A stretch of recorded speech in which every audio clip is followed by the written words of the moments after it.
In one of the harshest deserts on Earth, a mysterious civilization thrived for over 600 years, building magnificent cities, controlling vast trade networks, and accumulating wealth that rivaled the Roman Empire. The Nabataeans transformed the barren Arabian Desert into a thriving commercial empire, creating engineering marvels that allowed them to flourish where others would perish within days. Welcome back to Beneath the Ruins. Today we're exploring one of archaeology's most remarkable survival stories, how the Nabataeans not only survived, but prospered in the desert for 6 centuries, creating one of the ancient world's most successful trading empires. Their secrets of desert survival are so advanced that modern engineers are still learning from their techniques. The story begins around the 4th century BC, when a nomadic Arab tribe called the Nabataeans began settling in the rocky deserts of what is now Jordan, southern Syria, and northwestern Saudi Arabia. This wasn't prime real estate. It was a landscape of brutal heat, virtually no rainfall, and terrain so harsh that most ancient peoples avoided it entirely. But the Nabataeans saw opportunity where others saw only death. They recognized that this seemingly worthless desert sat at the crossroads of the ancient world's most valuable trade routes. Caravans carrying frankincense from Arabia, spices from India, and silk from China had to pass through these desert corridors to reach the wealthy markets of the Mediterranean. Rather than simply raid these caravans like other desert tribes, the Nabataeans developed a different strategy. They would provide protection, guidance, and most crucially, water to merchants brave enough to cross their territory. In exchange, they demanded payment and gradually took control of the entire incense trade. Their capital city, Petra, was built in one of the most unlikely locations imaginable for a major urban center. Hidden in a maze of sandstone canyons, accessible only through a narrow gorge called the Syk, Petra was naturally defensible, but also naturally inhospitable. There was no river, no reliable water source, and summer temperatures that could kill the unprepared. Yet the Nabataeans transformed this rocky wilderness into a city of 30,000 people, with elaborate temples, palaces, and tombs carved directly into the rose-colored cliff faces. The famous Treasury Building, with its intricate facades carved 130 feet into solid rock, was just one of hundreds of architectural marvels that made Petra a wonder of the ancient world. But the real marvel wasn't the architecture, it was the water system. The Nabataeans developed the most sophisticated desert water management technology the ancient world had ever seen. They carved cisterns into solid rock that could store thousands of gallons of precious rainwater. They built elaborate channel systems that could capture and direct even the smallest amount of rainfall from the surrounding cliffs and valleys. Most ingeniously, they created a network of underground aqueducts and settling tanks that could purify muddy floodwater and store it for use during the long dry seasons. These weren't simple holes in the ground.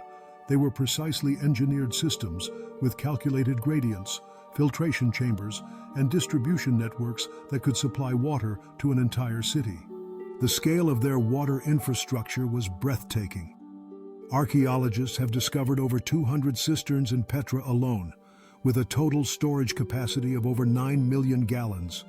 The entire Nabataean territory was dotted with thousands of these water collection and storage systems, creating an invisible empire of desert hydrology that made permanent settlement possible across hundreds of square miles of wasteland. This mastery over water gave the Nabataeans enormous power over desert trade routes. Caravans that might travel for weeks without finding reliable water knew they could depend on Nabataean stations for survival. The Nabataeans didn't just provide water, they provided the knowledge of where to find it, how to conserve it, and how to navigate safely through landscapes that could be deadly to the inexperienced. But the Nabataeans weren't just surviving in the desert, they were getting rich from it. By the 1st century BC, their control over the incense and spice trade had made them fabulously wealthy.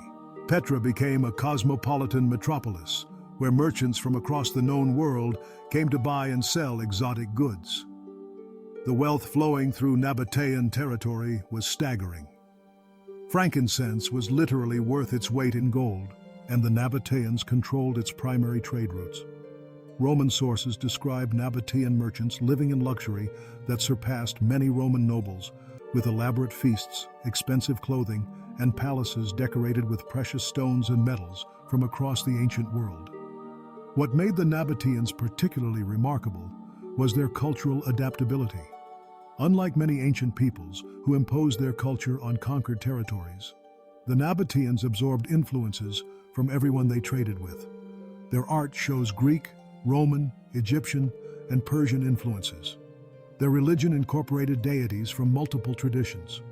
Their language and writing system evolved constantly as they interacted with different peoples. This cultural flexibility made them incredibly effective traders and diplomats. A Nabataean merchant could negotiate with a Chinese silk trader in the morning, a Roman official in the afternoon, and an Arabian incense producer in the evening, adapting their approach to each culture while maintaining their own identity. For over 400 years, this system worked brilliantly. The Nabataeans became so wealthy and powerful that they could maintain their independence even as mighty empires like Assyria, Babylon, Persia, and Macedon rose and fell around them. They fought off multiple invasion attempts, including attacks by the Seleucid Empire and even Julius Caesar's legions. But then, something strange happened. In 106 AD, at the height of their power and prosperity, the Nabataeans voluntarily surrendered their independence to Rome. There was no Roman invasion, no military defeat, no catastrophic collapse. The last Nabataean king, Rabel II, simply incorporated his kingdom into the Roman Empire as the province of Arabia Petra. Why would a successful, independent civilization voluntarily give up its sovereignty? The answer reveals both the genius and the vulnerability of the Nabataean system. Their entire economy was based on controlling desert trade routes, but the Romans were developing new sea routes that could bypass the Arabian Peninsula entirely.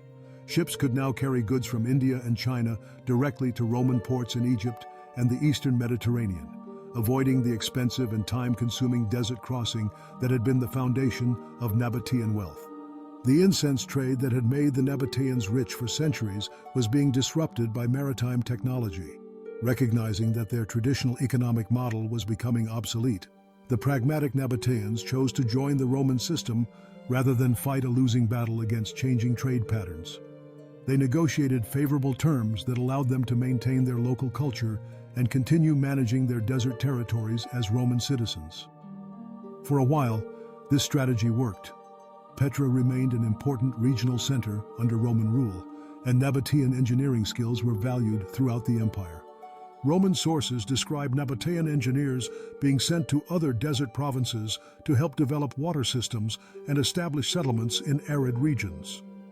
But gradually, as sea trade continued to grow and desert routes became less important, the economic foundation that had supported Nabataean civilization eroded. The elaborate water systems that had made desert cities possible required constant maintenance and technical knowledge to operate.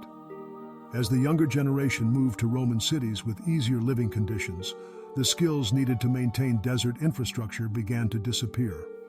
By the 4th century AD, many Nabataean settlements were being abandoned as their populations migrated to more conventional urban centers. The complex water systems that had sustained desert civilization for 600 years fell into disrepair. Without constant human management, the harsh desert environment quickly reclaimed the towns and cities that had once defied its dominance. Petra itself was gradually abandoned, its magnificent carved facades slowly weathered by wind and sand. The last inscriptions in the Nabataean language date to around 400 AD, marking the end of a unique civilization that had proven human adaptability could overcome even the most challenging environments. The rediscovery of Petra in 1812 by Swiss explorer Johann Ludwig Burckhardt stunned the Western world. Here was a lost civilization that had achieved architectural and engineering feats in the desert that seemed impossible even by 19th century standards. The elaborate water systems, the precision stone carving, and the sheer scale of the urban development challenged assumptions about what ancient peoples could achieve. Modern archaeological research has revealed just how sophisticated Nabataean technology really was. Their water management systems used principles that modern engineers recognize as cutting edge, including gravity-fed distribution networks, stormwater management, and water purification techniques. Some Nabataean engineering solutions are being studied today as potential models for managing water scarcity in arid regions. The Nabataeans also left behind important lessons about cultural survival and adaptation. Their success came not from imposing their culture on others, but from learning from every culture they encountered while maintaining their own identity. They proved that flexibility and pragmatism could be more valuable than military might or cultural purity. Perhaps most importantly, the Nabataean story shows both the possibilities and the limits of human adaptation to extreme environments. For 600 years, they proved that with sufficient ingenuity and determination, human civilization could thrive even in one of Earth's most challenging landscapes. But their eventual decline also demonstrates that no human system, no matter how sophisticated, can survive indefinitely without adaptation to changing conditions. The mystery of how the Nabataeans survived in the desert for 600 years isn't really mysterious at all. It was a combination of brilliant engineering, cultural adaptability, and economic innovation. The real mystery is why more civilizations haven't learned from their example. In an era of increasing water scarcity and climate challenges, the Nabataean approach to desert survival may be more relevant than ever. What do you think we can learn from the Nabataeans about adapting to challenging environments? Could their water management techniques help modern cities deal with drought and climate change? Share your thoughts in the comments below and subscribe for more stories of ancient civilizations that overcame impossible odds.